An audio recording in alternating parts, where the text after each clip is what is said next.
মূল্যবোধ ও মৌলিক কর্তব্য শীর্ষক নামে একটা বইও উপহার দেওয়া হবে এখানে, এবং বাচ্চাদের হাতে বই, পেন, খাতা আর উপহার সামগ্রী তুলে দেওয়ার ব্যবস্থা করা হয়েছে। আমি প্রথমে এখানে যারা উপস্থিত হয়েছে এলাকার মানুষজন যারা আছেন তাদেরকে আমি সংগ্রামী অভিনন্দন জানাবো, ৮০তম স্বাধীনতা দিবসের শুভেচ্ছা জানাবো। আপনারা জানেন, আপনারা আমার পূর্বপুরুষেরা দীর্ঘদিন তথা ২০০ বছর ধরে ব্রিটিশদের বিরুদ্ধে লড়াই করে দেশকে স্বাধীন করেছে। লক্ষ্য উদ্দেশ্য ছিল কি? দেশের নাগরিক মাথা তুলে বাঁচবে, ব্রিটিশদের হাত থেকে মুক্তি পাবে। এই ওখানে বসার জায়গা আছে, বসুন, দাঁড়ান না, আপনারা বসুন, আপনারা বসুন। এদিক থেকে হাঁটা রোজ ভাই, আমার আপনাদের এখান থেকে সরে যেতে হবে, অনেক জায়গা আছে ওখানে, অনেক জায়গা আছে।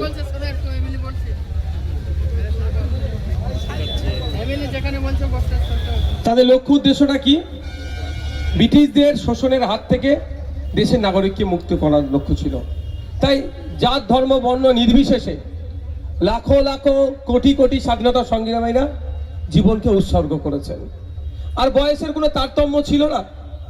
যেমন 18 বছর, 19 বছরের যুবকরা, 25 বছর, 30 বছরের যুবকরা জীবন উৎসর্গ করেছে। যেমন আপনি যদি দেখেন, আশফাকুল্লাহ খান, শহীদ বিরসা মুন্ডা, শহীদ ক্ষুদিরাম বোস, পৃথ্বীলতা ওয়াদ্দেদার থেকে শুরু করে এদের 30 বছর পার হয়নি। আবার যদি দেখেন বার্ধক্যে যারা উপনীত হয়েছিল, আপনি মাতঙ্গিনী হাজরা দেশের জন্য জীবন দিয়েছে।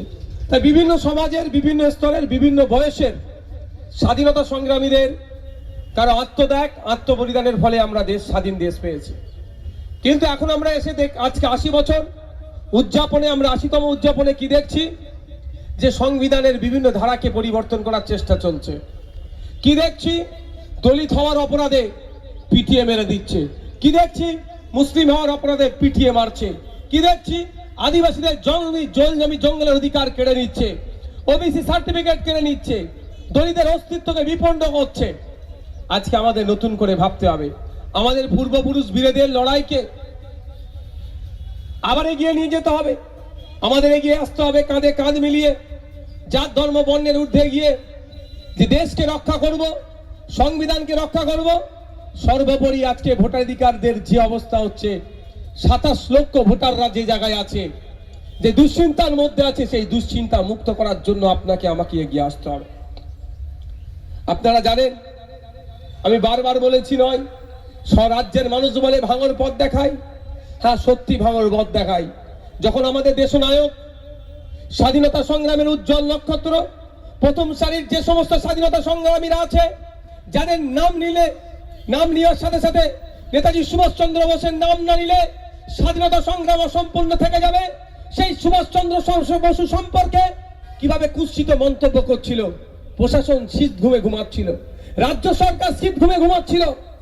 যখনই ভাঙড়ের ভোটে আপনারা আমাকে জিতিয়ে বিধানসভার মধ্যে পাঠিয়েছেন, যেই নিন্দা বস্তা মানলাম, তখন প্রশাসন, রাজ্য সরকার নড়ে চড়ে বসতে বাধ্য হলো। আমরা এই মঞ্চ থেকে আবেদন করবো রাজ্য সরকারের কাছে, নেতাজি সুভাষচন্দ্র বোসকে নিয়ে যারা কুমন্তব্য করেছে, একটাও না ছাড় পায়। সে রাজ্যসভার এমপি হতে পারে, আর কোন একজন সাধারণ নাগরিক হতে পারে। এমন দৃষ্টান্তমূলক শাস্তির ব্যবস্থা করবে রাজ্য সরকার। আগামী দিনে আমাদের কোন স্বাধীনতা সংগ্রামী সম্পর্কে বাজে মন্তব্য করার আগে ভাববে, এটা আমরা আশা করব। তার দেখুন, যতই আমি দেখছিলাম আমাদের কলকাতা আলিপুরে একটা হাত ভেঙে দিয়েছে মূর্তি নিয়ে হচ্ছে, তাদের মুখকে বন্ধ করতে হবে। এটা দায়িত্ব কার? সরকার পক্ষে। সরকারের কাছে আমি আশা করবো দৃষ্টান্তমূলক শাস্তির ব্যবস্থা করবো। আজকে এখানে দাঁড়িয়ে আমি বক্তব্য দীর্ঘায়িত করবো না, অলরেডি আমি লেটেই চলছি, কারণ সব জায়গায় একটু একটু করে দেরি হতে হতে এই অবস্থা হয়ে যাচ্ছে। আমি আপনাদের একটা অনুরোধ করব, আমরা ফান্ডামেন্টাল রাইটসের কথা বলি, মৌলিক অধিকারের কথা বারবার চিৎকার করি। আমার মৌলিক অধিকার এটা এটা এটা আমি পাবো, তাই না? আমি ক্ষুধার্ত, আমাকে খাদ্য দাও। আমার মাথার উপরে ছাদ নাই, ছাদের ব্যবস্থা করো। স্কুলে যাব, পড়ার ব্যবস্থা করো, এই কথা বারবার বলি তো আমরা। কিন্তু দেশের প্রতিও তো আমাদেরকে দিতে হবে কিছু। দেশ আমাদের কাছ থেকে কি চাইছে? ফান্ডামেন্টাল ডিউটি চাইছে। সংবিধানের 51 ধারায় আমাদের ডিউটি, আমাদের কর্তব্যগুলো উল্লেখ করা আছে। তাই আজকে এই স্বাধীনতা দিবস প্রাক্কালে দাঁড়িয়ে আপনাদের বলবো, আচ্ছা এখানে যারা আমরা দাঁড়িয়ে আছি বিভিন্ন পেশার সাথে যুক্ত, কিন্তু একটা জায়গায় আমরা সহমত, দেশ কিভাবে এগিয়ে যাবে, তাই তো ভাই? কে হিন্দু, কে মুসলমান, কে তৃণমূল, কে বিজেপি, কে সিপিএম, কে কংগ্রেস, কে আইএসএফ, আমরা হয়তো ভাগ আছি, কিন্তু একটা জায়গায় সবাই আমরা একমত হব, দেশকে কিভাবে এগিয়ে নিয়ে যেতে হবে। এখানে কি আমরা দ্বিমত পোষণ করব না। তাহলে একটা কাজ করলেই দেশ এগিয়ে যাবে। আমি আপনি যদি দায়িত্বশীল হই, আমি আপনি যদি কর্তব্য পরায়ণ হয়, আমি আপনি যদি দায়িত্বশীল নাগরিক হতে পারি, তাহলে দেশ একদিন পৃথিবী শ্রেষ্ঠ আসনে উপনীত হবে, পৃথিবীকে পরিচালনা করবে আমার ভারতবর্ষ। আজকে আমাদেরকে এখান থেকে শপথ নিতে হবে।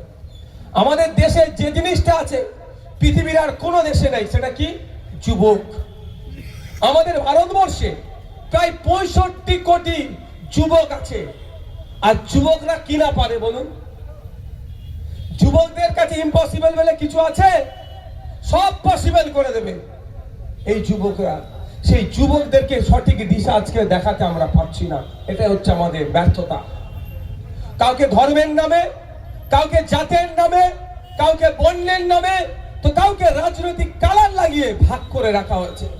আমি আপনাদের কাছে অনুরোধ করব, আজকের এই পবিত্র দিনে আপনাকে আমাকে শপথ নিতে হবে। ধর্ম থাকবে, জাত থাকবে, বর্ণ থাকবে, রাজনৈতিক মতপার্থক্য থাকবে, কিন্তু সবার উপরে দেশ, আমাদের দেশের স্বার্থে আমরা ঐক্যবদ্ধ হয়ে লড়াই করব।